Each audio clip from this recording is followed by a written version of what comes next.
কিছুতেই থামছে না তৃণমূলের অন্দরে দ্বন্দ্ব। বীরভূমে শাসক দলের কোন্দল ফের প্রকাশ্যে। কাঁদতে কাঁদতে থানায় ছুটলেন স্বয়ং তৃণমূলের প্রধানকে গণধর্ষণের হুমকির অভিযোগ। দলের কর্মীদের বিরুদ্ধে সরব হয়েছেন মহিলা প্রধান।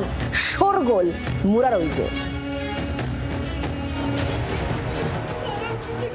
যিনি হাউ হাউ করে কাঁদছেন তিনি তৃণমূল পরিচালিত গ্রাম পঞ্চায়েতের প্রধান।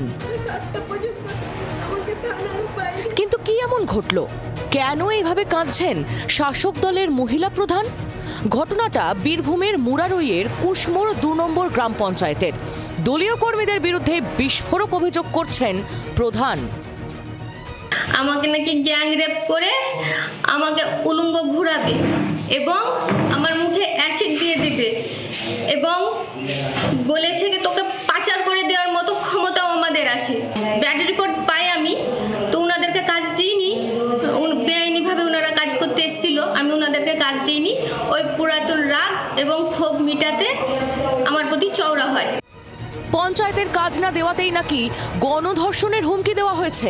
ইতিমধ্যেই ৫ জনের নামে মুরারই থানায় দায়ের হয়েছে অভিযোগ। ঘটনায় রীতিমতো চাঞ্চল্য ছড়িয়েছে মুরারই এলাকায়। প্রশ্ন উঠছে যে যদি খোদ পঞ্চায়েতের প্রধান তিনি কোথাও না কোথাও নিরাপত্তাহীনতায় ভোগেন, তাহলে সাধারণ মানুষ কোথায় যাবে? এই প্রশ্ন উঠতে শুরু করেছে। যাবতীয় অভিযোগ উড়িয়ে দিয়ে প্রধানের বিরুদ্ধে পাল্টা অভিযোগ করছেন অভিযুক্তরা। রামপুরহাট আদালত থেকে আগাম জামিনও নিয়েছেন ৫ অভিযুক্ত। মিথ্যা অভিযোগ, এটা সরাসরি মিথ্যা অভিযোগ। এই কারণে মিথ্যা অভিযোগ যে আমাদের কুশমোড় ২ নম্বর পঞ্চায়েতের যিনি প্রধান আছেন তিনি অনিয়মভাবে টেন্ডার করছেন এবং অনিয়মভাবে টেন্ডার করে কাজ বিক্রি করছেন। আমরা সেটাতে হস্তক্ষেপ করি।